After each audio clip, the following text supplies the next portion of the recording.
اعوذ باللہ من الشیطان الرجیم بسم اللہ الرحمن الرحیم السلام علیکم رحمۃ اللہ وبرکاتہ۔ آج ہم سورہ نبا پڑھیں گے، جس کا جیسے کہ کل بھی ہم نے سورہ نبا کی کچھ صورتوں کا ترجمہ تفسیر خلاصہ بیان کیا تھا، جس میں ارشاد ربانی تھا کہ کافروں کو، منافقوں کو، ان کو جہنم میں ڈالا جائے گا، سبب اس کے کہ وہ ہماری آیتوں کو، روشن دلیلوں کو جھٹلاتے تھے بلکہ مذاق اڑاتے تھے۔ ہم نے دنیا میں ایک ایک چیز ان کی گن کے رکھی ہوئی تھی، اس کے مطابق ان کو سزا دی جائے گی اور عذاب ان کو چکایا جائے گا کہ لو اب جو تم کرتے تھے اب اس کا مزہ چکو۔ تو آگے ارشاد ربانی ہے، ان للمتقین مفازا، بے شک ڈرنے والوں کو ان کی مراد ملے گی۔ یعنی کہ کافروں کی تو پوزیشن بتا دی، اس کے برعکس مومن، متقی، پرہیزگار اور رب العزت سے ڈرنے والے لوگوں کو ان کی مرادیں ملیں گی۔ یعنی کہ دنیا میں جو انہوں نے برداشت کیا، صبر کیا اور اللہ تعالیٰ کے احکامات کی پابندی کری، پیروی کری، جو پیغمبر علیہ السلام بتاتے تھے اس راہ کو اختیار کیا، تو وہ مراد انہوں نے پائی۔ یعنی کہ سب کچھ انہوں نے کیا دنیا میں اور آخرت میں اس کی وہ مراد پائیں گے، اور وہ جو ان کی خواہش تھی ان کو وہ مقام دیا جائے گا۔ آگے ارشاد ربانی ہے، حدائق و انابا، باغ ہیں انگوروں کے، یعنی کہ وہ جنت میں جائیں گے اور باغوں میں سیر کریں گے اور دل چاہا میوہ کھائیں گے انگوروں کے، اور بے شمار پروردگار عالم کی نعمتیں وہاں میسر ہیں۔ آگے ارشاد ہے، و قوائب ترابا، اور نوجوان عورتیں ایک عمر کی سب۔ یعنی کہ اس آیت میں رب العزت فرما رہے ہیں کہ جنت میں آپ کو نہ صرف کھانا، باغات اور سیر ملے گی، بلکہ نوجوان عورتیں بھی ملیں گی اور ایک ہی عمر کی ملیں گی۔ یعنی کہ کوئی چھوٹی نہ کوئی بڑی ہوں گی، وہ ہمیشہ ایک ہی عمر کی ملیں گی اور خوبصورت اور حسین ملیں گی، اس انعام کے بدلے، جو اس کردار کے بدلے جو تم دنیا میں کرتے آئے تھے عمل، ان سارے عمل کے بدلے تمہیں یہ پروردگار عالم کا تحفہ ملے گا جنت میں۔ آگے ارشاد ہے، وکاسن دہاقہ، اور پیالے چھلکتے ہوئے، اور پینے کو وہ جام ملیں گے جو چھلک رہے ہوں گے، اور دل کھول کے پئیں گے، جو دل چاہے پئیں گے، جس اور سرور اور مزہ اور لطف اور اندوز ہوں گے۔ یہ سب انعامات ہیں رب العزت کے، جن کا وعدہ پروردگار اپنی کتاب الہی میں جو کہ نازل فرمائی پروردگار نے حق کے ساتھ، اس میں بیان ہے، اور اللہ تعالیٰ آخرت میں مرنے کے بعد وہ سب کچھ عطا کرے گا اپنے مومن بندوں کو، جو اللہ تعالیٰ سے ڈرتے ہیں اور اس کے احکامات کی پیروی کرتے ہیں۔ آگے ارشاد ہے، لا یسمعون فیہا لغوا وکذابا، نہیں سنیں گے وہاں کوئی بک بک نہ مکرانا، یعنی کہ وہاں کوئی گالی گفتار، جھوٹ، برائی اور غلط قسم کی کوئی بھی بات نہیں سنیں گے، اور نہ ہی کوئی وہاں جھوٹ بولے گا، نہ کوئی مذاق اڑائے گا، نہ غرور، نہ تکبر، نہ کسی قسم کی جھوٹ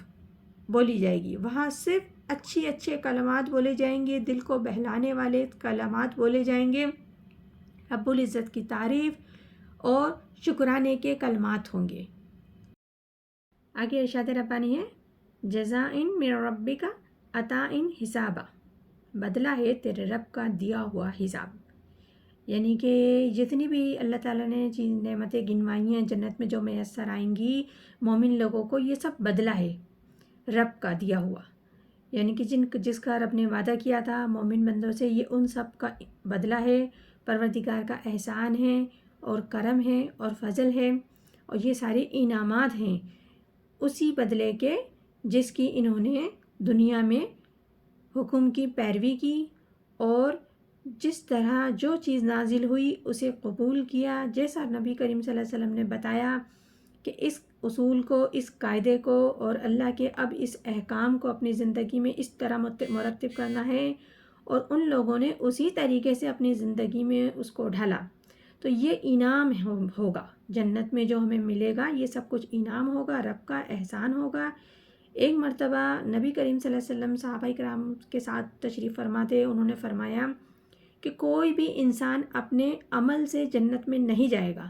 یعنی کہ اگر وہ سوچتا ہے کہ میں نے بہت سارے عمل کر لیے ہیں اور میں تو نیکوکاروں میں شامل ہو چکا ہوں، میں تو جنت مجھ پہ واجب ہو چکی ہے، میں نے بے شمار ہر نماز پڑھی، حجیں کی، زکوٰۃیں دیں اور اللہ کی راہ میں بہت کچھ قربان کیا، تو میرے پاس بے شمار میرے عمل ہیں جنت میں جانے کے لیے، تو میں جنت میں جا سکتا ہوں۔ تو اسی بات کے حوالے سے نبی کریم صلی اللہ علیہ وسلم کی حدیث مبارکہ ہے کہ نبی صلی اللہ علیہ وسلم جب اپنے صحابہ کرام کے ساتھ بیٹھے تھے تو انہوں نے فرمایا کہ کوئی بھی شخص اپنے عمل سے جنت میں نہیں جائے گا جب تک کہ اللہ تعالیٰ کا اس پہ فضل نہیں ہو جائے۔ تو صحابہ کرام میں سے پوچھا کہ یا رسول اللہ کیا آپ بھی نہیں جائیں گے؟ تو آپ صلی اللہ علیہ وسلم نے ارشاد فرمایا ہاں، میں بھی اپنے عمل سے جنت میں نہیں، جب تک کہ مجھ پہ رب کا فضل نہیں ہوگا تو میں جنت میں نہیں جا سکتا۔ تو اپنی دعاؤں میں عمل کے ساتھ اللہ کا فضل کرم رحم بھی انسان کو مانگنا چاہیے، تب ہی وہ اس کی منزل اس کو ملے گی اور بیڑا اس کا پار ہوگا۔ آگے ارشاد ربانی ہے رب السماوات والارض وما بینہما الرحمن لا یملکون منہا خطابا، جو رب ہے آسمان کا، زمین کا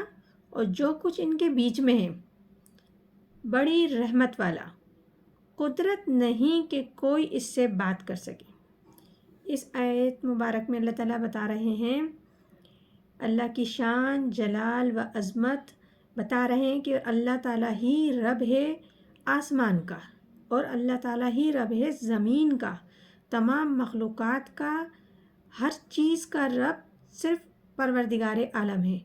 اور جو کچھ زمین اور آسمان کے مابین ہے، درمیان ہے، جو کچھ مخلوقات ہیں یا جو بھی جسے اللہ جانتا ہے کچھ ہے، ان سب کا رب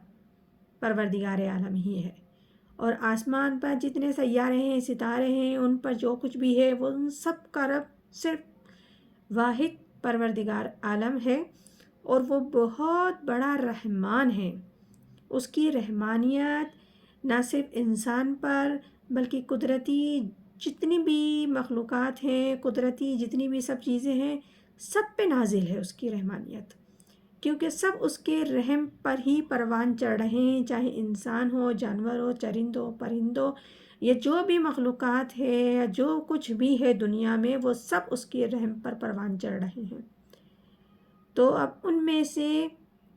کسی کو بھی کوئی ہمت نہیں ہوگی اس سے بات کرنے کی۔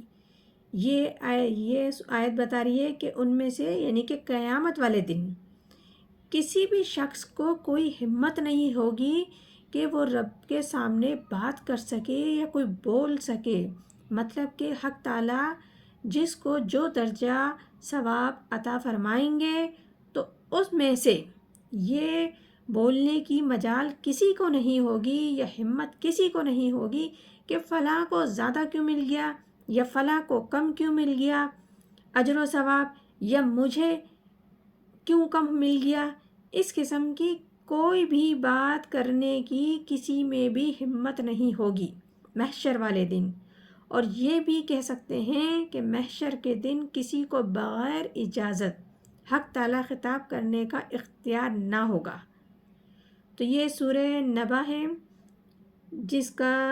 ابھی ہم نے کچھ صورتوں کا ترجمہ تفسیر خلاصہ بتایا، انشاءاللہ تعالیٰ ہم آگے بھی مزید بتائیں گے۔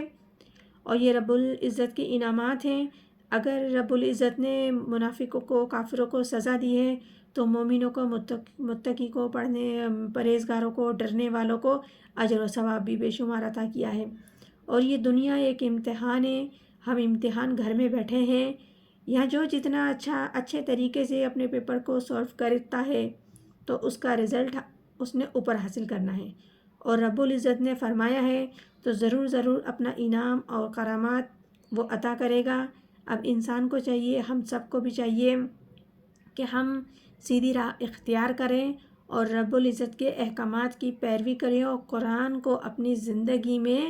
ایک جزوی حصہ بنائیں کہ زندگی کا کوئی بھی مسئلہ حل، بات جو کچھ بھی ہمیں پیش آتا ہے وہ اس کے بغیر نہ ہو۔ اگر قرآن کو مد نظر رکھ کے ہم زندگی کی کوئی بھی بات کریں گے، فیصلہ کریں گے، اختیار کریں گے راستہ، تو ہر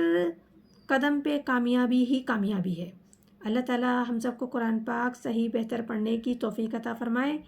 اور اپنا کرم رحم فضل ہم سب پہ عطا فرمائے، آمین ثم آمین، جزاک اللہ۔